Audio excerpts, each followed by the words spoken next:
Φίλοι ακροατές, αγαπημένες ακροάτριες, και πάλι μαζί ακούτε το Sky Κρήτης στη συχνότητα 92,1 και από το διαδίκτυο www.skykritis.gr. Επίσης από το Facebook, βάζοντας «Αυτός ο κόσμος ο μικρός ο Μέγας», που είναι και ο τίτλος της εκπομπής. Με πολύ χαρά έχουμε μαζί μας, δυστυχώς τηλεφωνικά, την κυρία Μαρίνα Λαμπράκη Πλάκα, καθηγήτρια της Σχολής Κανατεχνών, διευθύντρια της Πινακοδίσης και πρόσφατα με μια σύντομη εμπειρία ως Υπουργός Πολιτισμού. Κυρία Λαμπράκη, καλημέρα. Καλημέρα σας. Καλημέρα κυρία Λαμπράκη. Καλημέρα σας. Καλώς ορίσατε στον αέρα της Κρήτης. Τον έχω μαζί μου, στον αέρα της Κρήτης.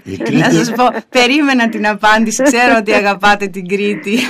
Η Κρήτη πανηγυρίζει σήμερα, έχουμε ανοιξιάτικη μέρα. Και εδώ είναι ανοιξιάτικη μέρα, αλλά εκεί έχει αρώματα διαφορετικά.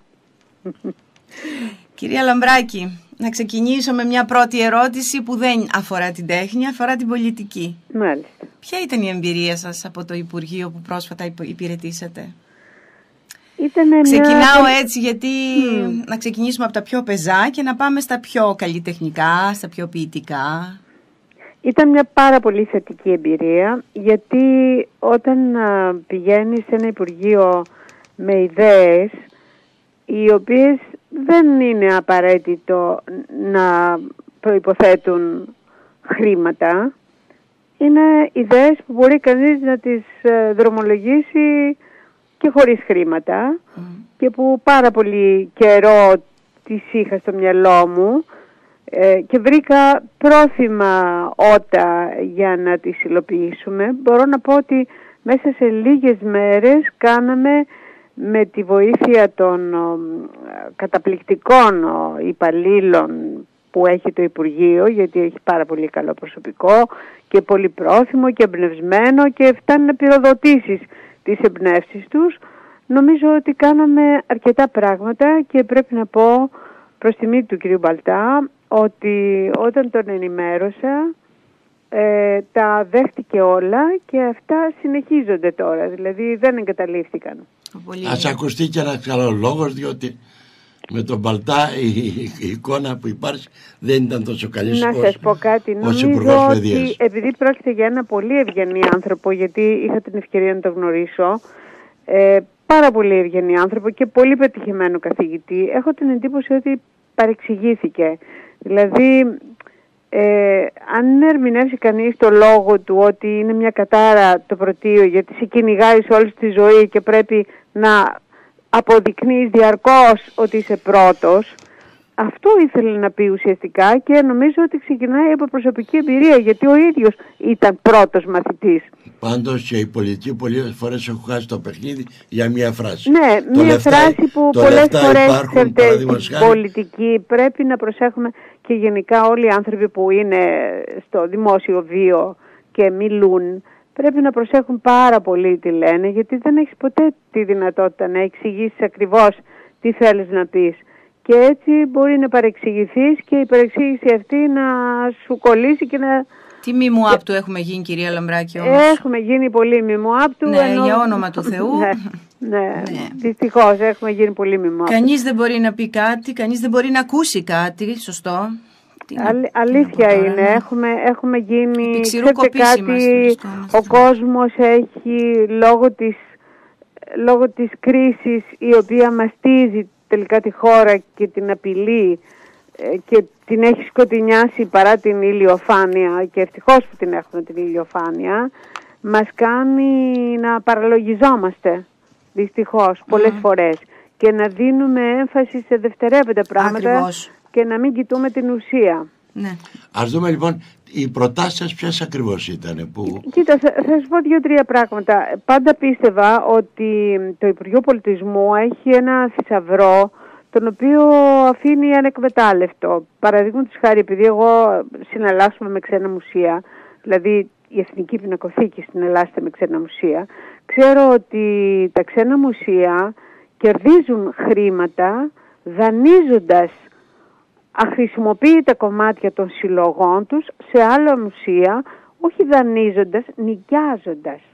Εμείς λοιπόν που έχουμε αποθήκες κατάμεστες από αριστουργήματα, τολμώ να πω, κυρίως αρχαιολογικών θησαυρών, είχα πάντοτε κάνει προτάσεις σε προηγούμενους υπουργούς ότι αν συγκροτούσαμε μικρές θεματικές εκθέσεις, η γυναίκα στην αρχαιότητα, οι Ολυμπιακοί αγώνες, μια ιστορική έκθεση από την προϊστορία μέχρι τη ρωμαϊκή εποχή, και τις εικονογραφούσαμε με καταπληκτικά έργα από τις αποθήκες, χωρίς να τα βγάλουμε από βιτρίνες, και συνοδεύαμε αυτές τις εκθέσεις με ένα κατάλογο στα αγγλικά, θα μπορούσαμε να κάνουμε μια πολιτιστική διπλωματία και να πάμε σε χώρες που τα αποθούν αυτά και να τα έχουμε κοστολογήσει. Δηλαδή για ένα χρόνο αυτό στοιχίζει τόσο, για 2 χρόνια αυτό στοιχίζει τόσο.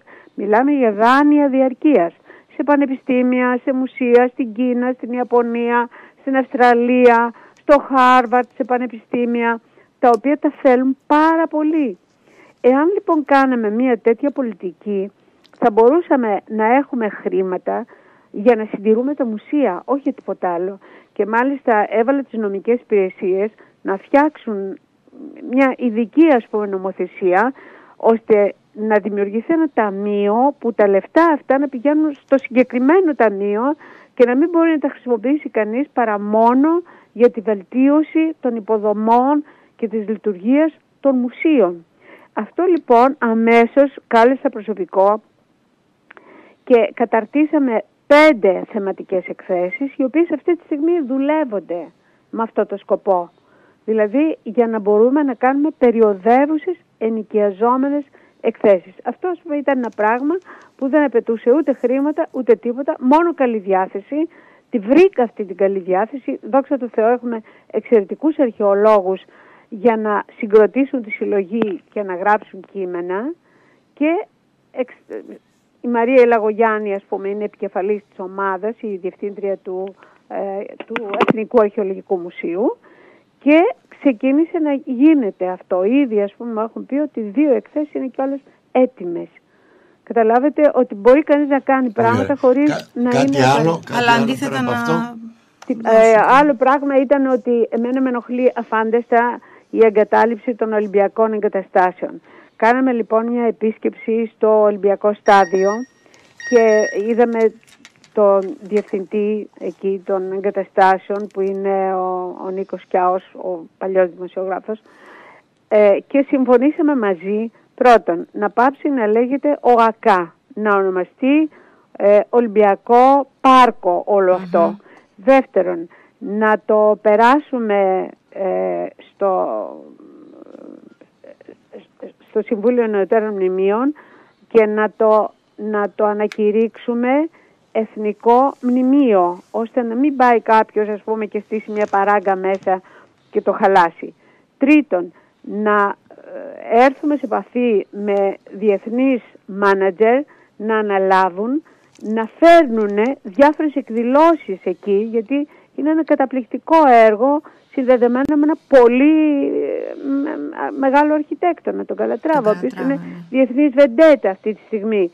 Εάν λοιπόν κάνεις μια καλή promotion αυτού του πράγματος, μπορεί αυτό να αποφέρει χρήματα ώστε τουλάχιστον να συντηρηθεί. Δηλαδή να μην καταρρεύσει. Αυτό, ας πούμε, δεν απαιτούσε χρήματα, ήταν μια ενέργεια που και έχει δρομολογηθεί. Προχωρεί έτσι, δηλαδή και τώρα αυτό, έτσι, για το Ολυμπιακό στάδιο. Βεβαίως.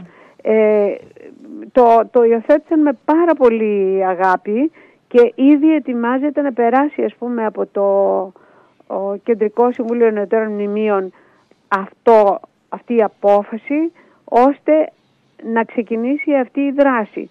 Λοιπόν, είναι και άλλα πράγματα, τα οποία πολλά, ξέρω εγώ, κάλεσα τον Δήμαρχο Αθηνών και συνονηθήκαμε μαζί με ποιο τρόπο, το είχε ξεκινήσει και ο ίδιος, αλλά του έδωσε και εγώ, ας πούμε, ένα σπρώξιμο πώς θα μπορούσαμε να λειτουργήσει, ας πούμε, ο κινηματογράφος αυτός που κάηκε το Δεκέμβρη, τον φοβερό Δεκέμβρη, ο οποίος μέσα είναι άθικτος και λόγω διαφωνιών, ας πούμε, και χρεών που υπάρχουν προς τους ιδιοκτήτες δεν τον αφήνουν να λειτουργήσει. Είναι ενδιαφέρουσα προσωπικότητα ο Δήμαρχος Αθηναίων. Πάρα πολύ σημαντικός. Πολύ, πολύ. Είναι μια, πολύ καλά το είπατε, ότι είναι μια προσωπικότητα. Θα μπορούσε να παίξει ένα ευρύτερο ρόλο, αλλά ασφαλώς και θα μπορούσε να παίξει. Κοιτάξτε, είναι πολλά, δεν είναι μόνο αυτά που σας περιγράφω, γιατί ήταν 25 μέρες, ας πούμε.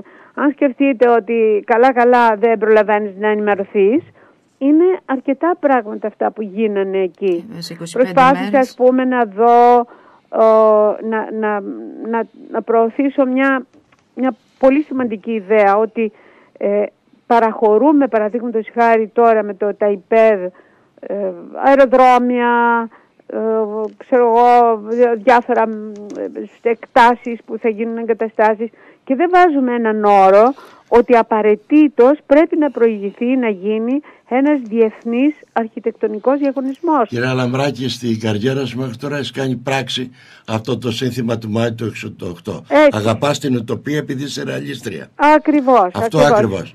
Το θέμα ήταν πολύ λίγος ο χρόνος. Λοιπόν, ακούστε, στο Καστέλι, παραδείγματος χάρη, στο Καστέλι ετοιμάζεται να γίνει ένα αεροδρόμιο σε ένα τοπίο καταπληκτικό. Βεβαίως. Λοιπόν, έχουν βάλει όρο ότι θα γίνει διεθνής διαγωνισμός και ότι θα είναι ένας μεγάλος αρχιτέκτονας που θα κτίσει αυτό το αεροδρόμιο, ώστε να μην γίνει εκεί πέρα μια παράγκα.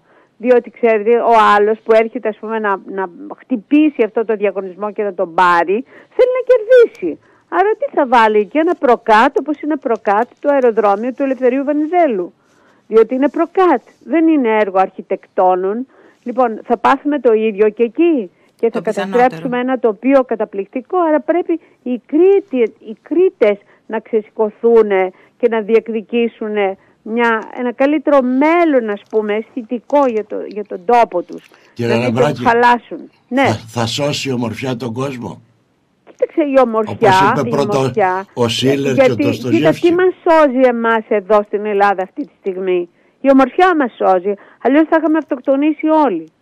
Δηλαδή αυτή η ηλιοφάνεια, αυτή η ατμόσφαιρα, αυτή η καταπληκτική φύση δεν μας αφήνει να βουλιάξουμε στην απεσιοδοξία. Ενώ όλα είναι εναντίον μας αυτή τη στιγμή. Τα χρέη, το μεταναστευτικό, η γενική, ας πούμε, αποδοκιμασία που υπάρχει από όλο τον έξω κόσμο. Ενώ εγώ έζησα το θρίαμβο των Ολυμπιακών Αγώνων, όπου πήγαινε στο εξωτερικό μας λέγανε, τι χώρα είστε εσείς που κάνατε τους καλύτερους Ολυμπιακούς όλων των εποχών. Λοιπόν, αυτό ήταν μια υπεραξία την οποία την αφήσαμε να βουλιάξει την επαύριο, γιατί δεν έχουμε ιστορική μνήμη. Δεν έχουμε, ας πούμε, είμαστε, ο Πρεβελάκης το έλεγε πάρα πολύ ωραία, έλεγε είμαστε ρηχοφυτεμένοι. Δηλαδή δεν έχουν βάθος οι ρίζες μας, παρόλο που επικαλούμαστε διαρκώς ότι είμαστε αρχαίος λαός, τούτο εκείνο. Στην πραγματικότητα δεν έχουμε ιστορική μνήμη και δεν αγαπούμε τα κεκτημένα και τις κατακτήσεις του παρελθόντος. Είμαστε κακομαθημένος λαός, όπως λέει ο Κωστής, ένας καθηγητής, αλλά εν πάση περιπτώσει αλλά δεν μιλήσαμε καθόλου για τον Γκρέκο. Θα μιλήσουμε.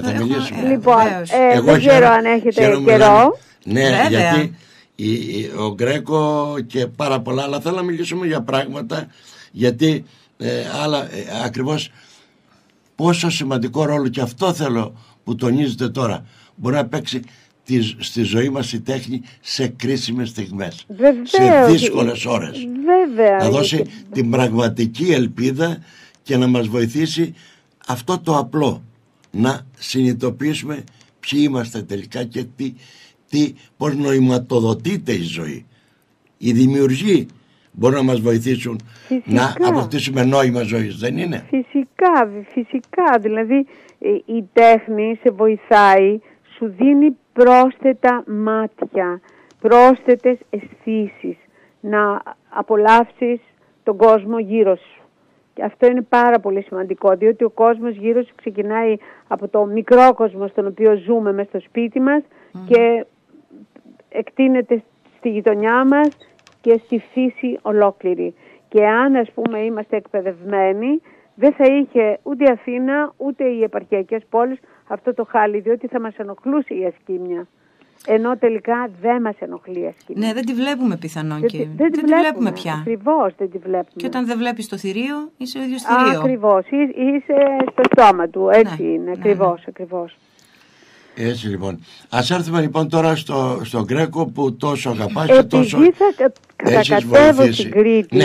Πολύ ευχάριστο λοιπόν, αυτό. Θα κατέβω στην Κρήτη, είμαι σε επαφή με τον Δήμαρχο, με τον κύριο Λεμπρινό, να σας δείξω, όχι βέβαια στη μεγάλη οθόνη που έχουμε στην Εθνική Γλυπτοθήκη που είναι 5x6 μέτρα, αλλά σε μια οθόνη αρκετά μεγάλη, 17 ιντζών τηλεόρασης, να σας δείξω αυτό το καταπληκτικό ψηφιακό πρόγραμμα που έχουμε κάνει για τον Γκρέκο. Καταρχήν η Εθνική Γλυπτοθήκη δώσ' μας για τους ακροατές κάποιες λεπτομέρειες, ναι, που βρίσκεται τι ακριβώς γίνεται εκεί. Ναι.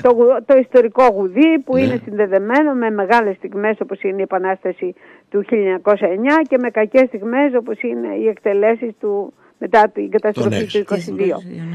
Εκεί λοιπόν είναι ουσιαστικά ένα στρατόπεδο μέσα στο οποίο υπήρχαν κτίσματα που ήταν η βασιλική στάβλη. Δύο από αυτά τα τεράστια μεγάλα κτίρια, τα οποία είναι καταπληκτικής αρχιτεκτονικής Art Nouveau, αλλά βιομηχανικής αρχιτεκτονικής του 1900. Θα φανταστείτε ότι ο αρχιτέκτονας που τα έκανε είναι αυτός που έκανε τον Gare du Nord και τον Gare de Lyon, δηλαδή τους σταθμούς του Παρισιού, του διάσημου σταθμού του Παρισιού. Αυτός έκανε και αυτούς τους στάβλους του βασιλικού. Μα πολλοί σταθμοί ήταν έργα τέχνης βέβαια. Μα μιλάμε για 2 έργα τέχνης. Υπάρχει μια μελέτη για τους σιδηροδρόμους που δείχνει πώς άλλαξαν τη ζωή. Ακριβώς. Εμείς καταφέραμε να εξασφαλίσουμε 2 από αυτά τα κτίρια. Εγώ δηλαδή το έκανα αυτό, να μην μας πιάνει με τριοφροσύνη, διότι εγώ το ονειρεύτηκα, εγώ το φαντάστηκα και εγώ το υλοποίησα. Με ευρωπαϊκά προγράμματα ανακαινήθηκαν, αναπαλαιώθηκαν αυτά τα κτίρια, συντηρήθηκαν. Με πρόσθετη χορηγία του Ιδρύματος Νιάρχος εγκαταστήσαμε εκεί τις συλλογές γλυπτικής που ήταν άστεγες. Περιβάλλεται το ένα από αυτά τα κτίρια που είναι η γλυπτοθήκη, περιβάλλεται από 7 στρέμματα υπαίθριου μουσείου γλυπτικής. Είναι ένα καταπληκτικό πάρκο, δηλαδή ένας ωραιότερους περιπάτους της Αθήνας αυτή τη στιγμή. Και στο δεύτερο κτίριο, λόγω το οποίο δεύτερο κτίριο επίσης είναι συντηρημένο και ήταν προορισμένο για περιοδικές εκθέσεις γλυπτικής. Εκεί κάναμε, ας πούμε, το Henry Moore, τον Μαρίνο Μαρίνι, τον Γκονζάλες, τον Καπράλο και άλλες εκθέσεις. Αλλά σήμερα έχουμε μεταφέρει εκεί τη ζωγραφική. Άρα λειτουργεί γλυπτική και ζωγραφική στο γουδί στη γλυπτοθήκη. Μέσα λοιπόν στο χώρο που είναι η ζωγραφική έχουμε εγκαταστήσει μια ιδιαίτερης τεχνολογίας οθόνη. Όλα αυτά ήρθαν από την Αγγλία, δεν υπήρχαν εδώ αυτά τα μηχανήματα και στοιχίζουν πάρα πολύ ακριβά, με χορηγίες τα εξασφαλίσαμε. Είναι ένας εγκέφαλος, ας πούμε, τεράστιας χωρητικότητας και 4 προβολείς οι οποίοι προβάλλουν την εικόνα πίσω από την οθόνη και συναρμολογείται πάνω στην οθόνη. Παραγγείλαμε φωτογράφηση ειδική στην Ισπανία για τα μνημιακά έργα του Γκρέκο, δηλαδή τα έργα που δεν ταξιδεύουν, όπως είναι, ας πούμε, η ταφή του Κόμι Οργάθ, όπως είναι το Εσπόλιο, όπως είναι τα έργα που έκανε στο Εσκοριάλ, τα οποία δεν ταξιδεύουν ποτέ, και αναπαράγουμε αυτά τα έργα με δική μου αφήγηση. Και είναι ένα πρόγραμμα που κρατάει 1 ώρα και 1 τέταρτο και βλέπουμε τα πιο σημαντικά έργα του Γκρέκο. Μερικά δε, όπως είναι, ας πούμε, τεράστια βωμή που έχει κάνει τεράστια εικονοστάσια, τα ανασυνθέτουμε, δηλαδή ενώ έχουν διασκορπιστεί ανά τον κόσμο οι διάφορες εικόνες που ήταν μέσα στο εικονοστάσι, εμείς τα βλέπουμε τώρα ανασυντεθειμένα. Άρα είναι κάτι το οποίο, αν θέλετε, είναι πρωτότυπο παγκοσμίως, δεν έχει ξαναγίνει δηλαδή. Η δε ακρίβεια της εικόνας είναι τόσο μεγάλη που μπορείς να δεις ένα χέρι που έχει ζωγραφίσει ο Γκρέκο σε οθόνη 5x6 χωρίς πίξελ.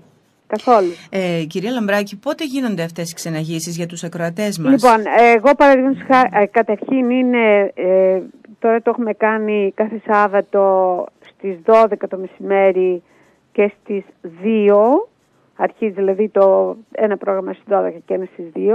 Και επίσης την Τετάρτη τις ίδιες ώρες. Και επίσης με ραντεβού με ομάδες που ξεπερνούν τα 10 άτομα το δείχνουμε. Δηλαδή αν συγκροτηθεί μια παρέα από 10 άτομα, ας πούμε, θα τους το δείξουμε. Για τα σχολεία δεν συζητάμε. Αν ένα σχολείο ζητήσει να το δει, το δείχνουμε. Μάλιστα. Δηλαδή με ραντεβού στις ώρες λειτουργίας του μουσείου. Εγώ όμως στο Ηράκλειο θα το δείξω αυτό το πρόγραμμα σε μια μεγάλη οθόνη, όπως έχουν συνονιθεί, ή τη Δευτέρα 14 του μηνός ή στο πολιτιστικό κέντρο ή την 14 Τρίτη. Μαρτίου. Ναι, Μαρτίου. Ναι. Ή τη Δευτέρα ή την Τρίτη. Ναι, δεν έχει κλείσει ακόμα η ημερομηνία. Δεν έχει κλείσει γιατί διστάζει για τη Δευτέρα, επειδή έχουν, λέει, Δημοτικό Συμβούλιο και θα ήθελε να είναι και αυτός και οι σύμβουλοι κτλ. Ναι. Εγώ βέβαια θα προτιμούσα Δευτέρα που δεν είναι κλειστά τα μαγαζιά. Πού θα γίνει? Ναι, είναι καλύτερα. Στο πολιτιστικό. Θα γίνει στο πολιτιστικό, ναι. Στο πολιτιστικό κέντρο, το οποίο εγώ δεν το έχω δει ποτέ. Δεν έχει ολοκληρωθεί ακόμα, αλλά είναι ένα σπουδαίο έργο για την πόλη. Έχει δηλαδή χώρο που γίνονται εκδηλώσεις. Και εγώ δεν έχω πάει, νομίζω έχει ανοίξει μια μικρή αίθουσα. Η μεγάλη αίθουσα δεν έχει ακόμα ολοκληρωθεί. Ένα τεράστιο έργο όμως για το Ηράκλειο. Το πρόβλημα είναι πώς θα λειτουργήσει. Αυτό η λειτουργία του είναι. Είχαμε κάνει μια επιτροπή και... Εγώ ήθελα να σας μιλήσω και για ένα άλλο πιο κοντινό project, ας πούμε, πιο κοντινό. Τη Δευτέρα. Επειδή έχουμε 2 λεπτά. Ναι, μόνο 2 λόγια θα σας πω. Ναι, όχι, θα μιλήσουμε μετά το δελτίο. Μετά το δελτίο, εντάξει. Να κλείσω και να με ξαναπάρετε. Ακόμα, έχουμε 2 λεπτά ακόμα. Λοιπόν, να σας πω λοιπόν για τη Δευτέρα. Ναι, ωραία, θα προλάβουμε. Τη Δευτέρα, ο Υπουργός Πολιτισμού λόγω του εκήρυξε το 2016 έτος Γιάννη Μόραλη, επειδή συμπληρώνονται 100 χρόνια από τη γέννηση του μεγάλου ζωγράφου, του αείμνης ζωγράφου. Και ίδρυσε ένα βραβείο, γιατί και βραβείο... σου φίλου. Ορίστε. Και προσωπικό σου φίλου. Ναι, αφού είμαστε συνάδελφοι, ας πούμε, και φίλοι. Λοιπόν, ίδρυσε ένα βραβείο που το ονόμασε βραβείο Μόραλη, και το οποίο θα δίνεται κάθε 2 χρόνια σε μια μεγάλη προσωπικότητα εικαστικών τεχνών, και φέτο το βραβείο αυτό δίνεται στον Παναγιώτη Τέτση, τον ζωγράφο και ακαδημαϊκό. Τη Δευτέρα λοιπόν σε 7 η ώρα στο Μέγαρο Μουσικής εγώ θα παρουσιάσω το έργο του και ο πρόεδρος της Δημοκρατίας θα επιδώσει το βραβείο στον Τέτση. Πολύ ωραία, πολύ ωραία. Ναι. Κάναμε λοιπόν το διάλειμμα μας. Ωραία. Να κλείσω και να με ξαναπάρετε. Και καλούμε μετά περίπου σε 10 λεπτά. Οκ, έγινε.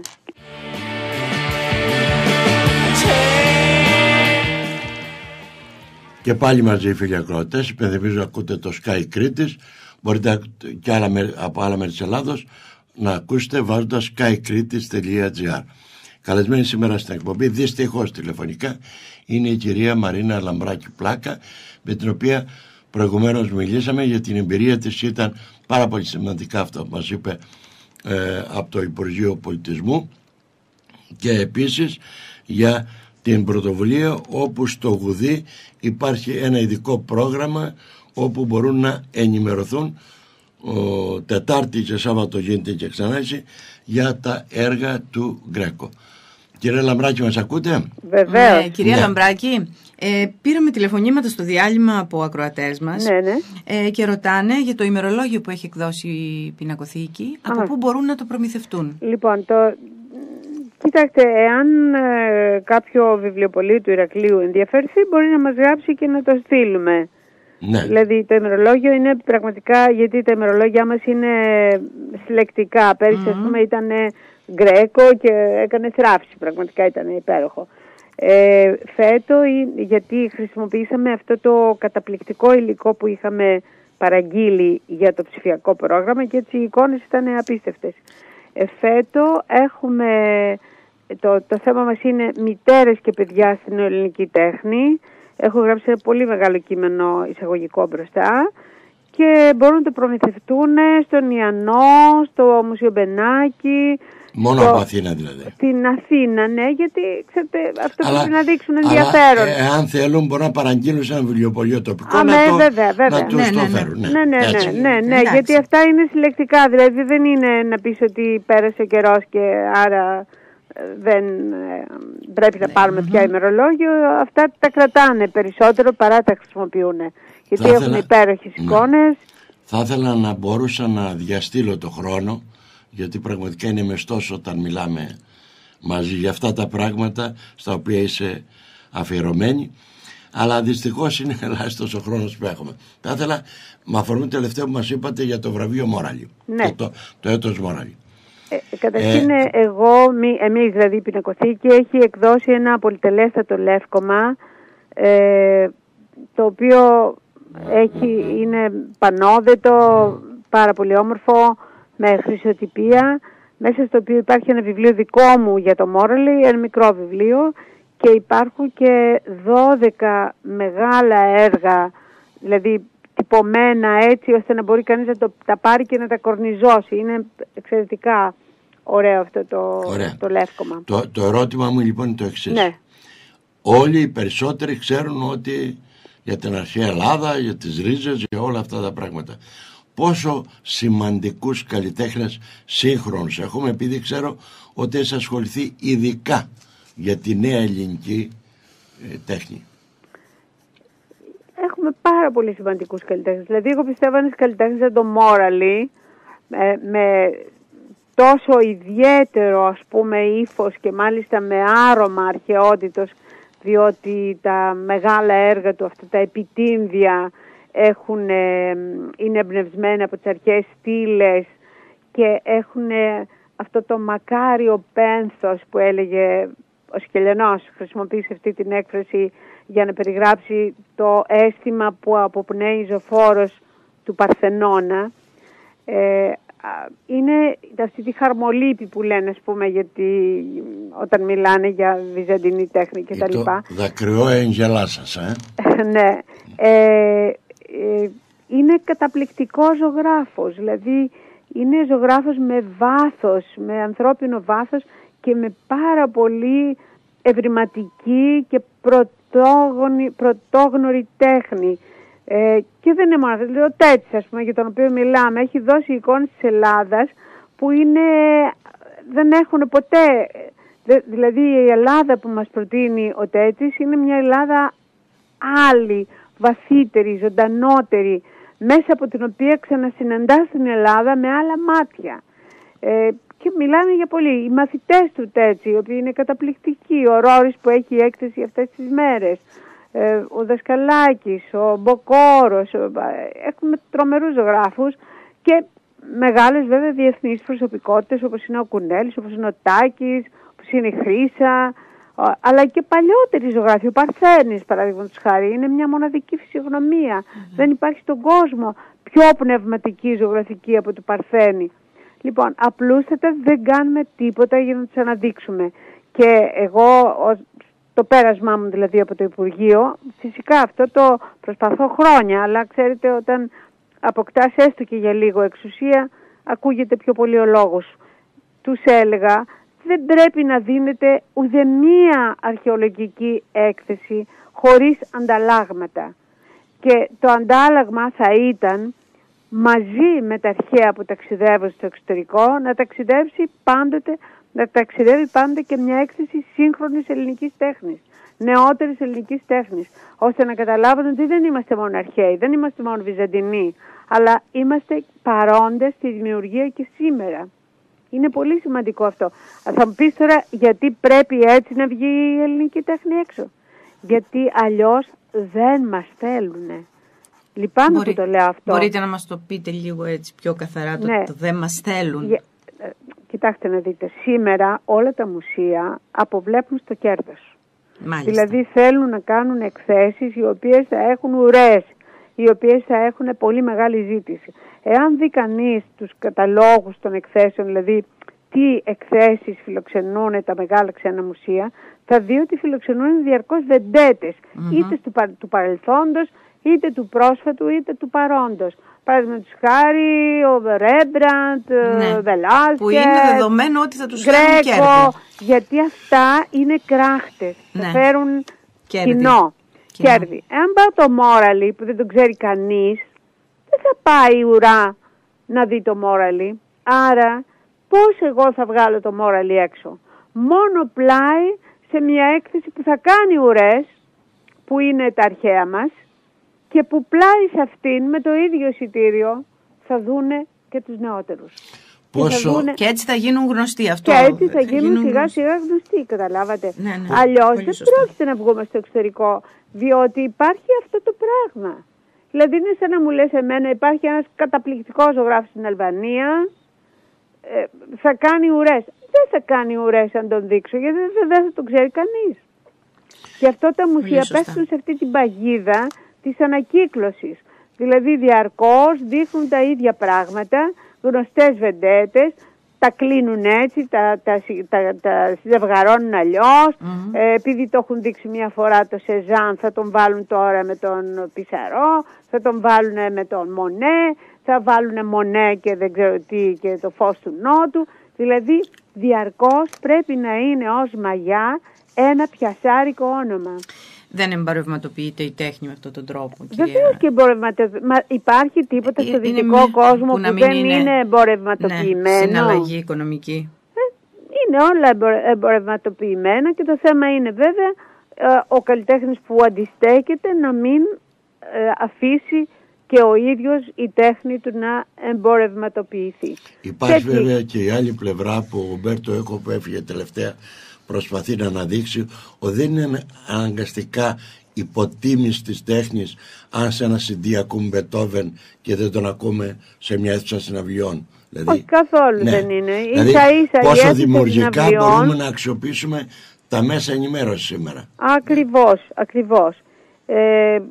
Νομίζω ότι, κοίτα Ζαχαρία, εσύ ξέρεις πάρα πολύ καλά ότι ο δάσκαλός μας ήταν υπέρ της ανοιχτής παιδείας. Ο Δημήτρης ο Πλάκας.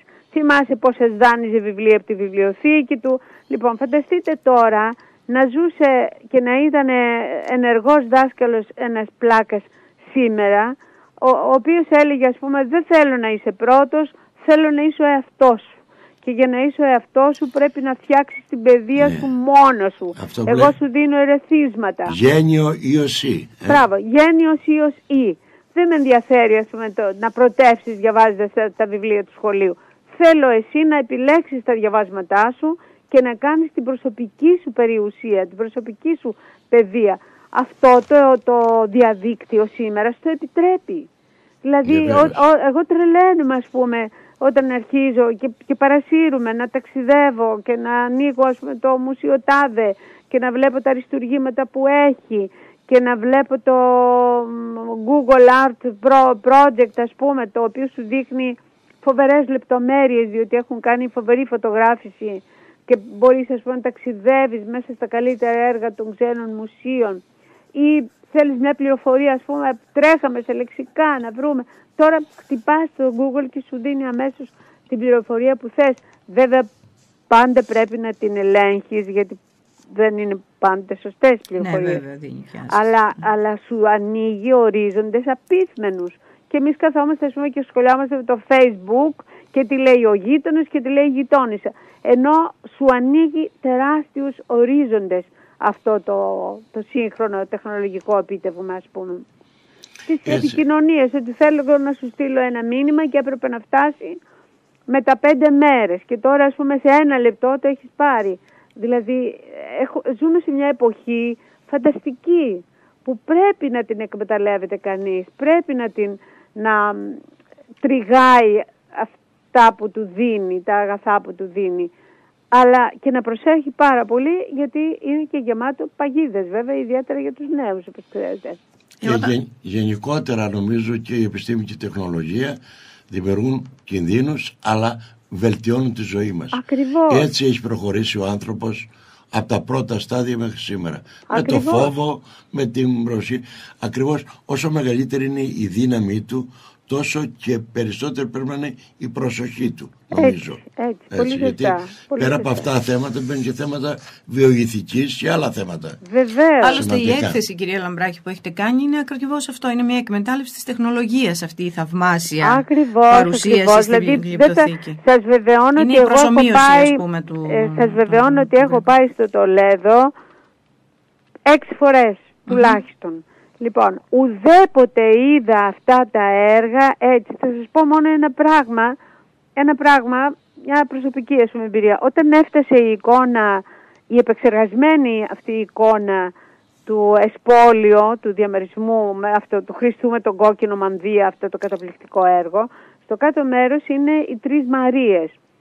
Και η Μαρία Μαγδαληνή βέβαια, δηλαδή η Παναγία, η Μαρία του Κλοπά και η Μαρία Μαγδαληνή.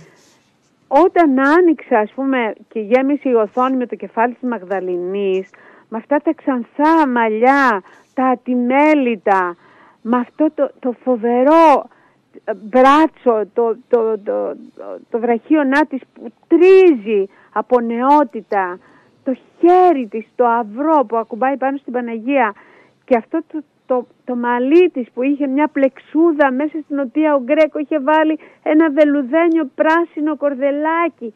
Τότε είπα, ο Γκρέκο είναι ένας μεγάλος ερωτικός ζωγράφος που δεν το έχουμε αντιληφθεί. Μέσα σε μια ιερή εικόνα έβαλε όλο τον έρωτά του για τη γυναίκα. Έβαλε όλη την τρυφερότητά του για τη γυναίκα. Αυτό το αποκαλύπτει αυτή η τεχνολογία. Αλλιώς δεν το βλέπεις. Αν πας εκεί, μέσα στο συνοστισμό, μέσα στους τουρίστες, τα κακοφωτισμένα έργα, δεν τα βλέπεις αυτά. Αυτά δηλαδή που θα δει αυτός που θα έρθει στο πρόγραμμα Γκρέκο, δεν τα βλέπει. Οι ζωγράφοι που έχουν έρθει και ξανάρχονται έχουν τρελαθεί, γιατί ανακαλύπτουν, ας πούμε, την πινελιά, την ορμή της πινελιάς, το γίγνεσθε, αυτό το modus operandi του Γκρέκο, που είναι καταπληκτικό και που βέβαια αυτή η τεχνολογία ανοίγει ορίζοντες για να κάνουμε και άλλα πράγματα. Το πρόβλημα είναι καταλάβει ο απλός άνθρωπος ότι η τέχνη είναι κάτι περιττό, συμπλήρωμα κτλ. Είναι η ουσία της ζωής. Βεβαίως είναι η ουσία της ζωής. Και θα έλεγα, Μαρίνα, αν μου επιτρέπεις, η μεγαλύτερη αδικία που υφίστανται κάποιες τάξεις είναι ότι δεν μπορούν να απολαύσουν αυτή την ομορφιά, η οποία δεν είναι θέμα αριστοκρατικής αντίληψης, αλλά κατεξοχήν δημοκρατίας. Αυτό που έκανες στην Πινακοθήκη, που άνοιξες την Πινακοθήκη σε χιλιάδες κόσμο, ασφαλώς, που ήταν άγνωστοι πιο πριν. Βέβαια, ναι. Κοίταξε να δεις. Πολλές φορές, ας πούμε, μου λέει, μα εγώ, ξέρεις πάρα πολύ καλά την ιδεολογία του Δημήτρη Πλάκα. Εγώ και τη δική μας. Και τη δική μας. Αυτή είναι η αληθινή αριστερή ιδεολογία. Δηλαδή να ανοίξεις τα αγαθά της παιδείας στο ευρύ κοινό. Ακόμη και στους απλούς ανθρώπους. Εγώ, για μένα ήταν μια μεγάλη μέρα όταν είδα αυτή τη γυναίκα που καθάριζε τις σκάλες στην πολυκατοικία μου να έρθει στον Γκρέκο. Και είπα, σήμερα, δόξα τω Θεώ, έκανα κάτι, ας πούμε. Ήρθε ένας απλός άνθρωπος και όχι μόνο, ακολούθησαν βέβαια καπί, αυτά. Δηλαδή για μένα το μεγάλο επίτευγμα είναι να ανοίξεις την τέχνη στον απλό κόσμο και να του δώσεις να καταλάβει ότι αυτό δεν είναι κερασάκι στην τούρτα, ότι είναι ζωή, ότι είναι η ουσία της ζωής αυτό. Κοίτα Μαρίνα, θα έλεγα το εξής, ότι ορισμένες επιστημονικές ανακαλύψεις, ας πούμε του Αϊνστάιν, αν δεν τις ανακάλυπτε ο ίδιος, κάποιος άλλος θα τις ανακάλυπτε. Αν όμως ο Γκρέκο δεν δημιουργούσε τον πίνακα, η ταφή του Οργάθ, δεν θα υπήρχε ποτέ.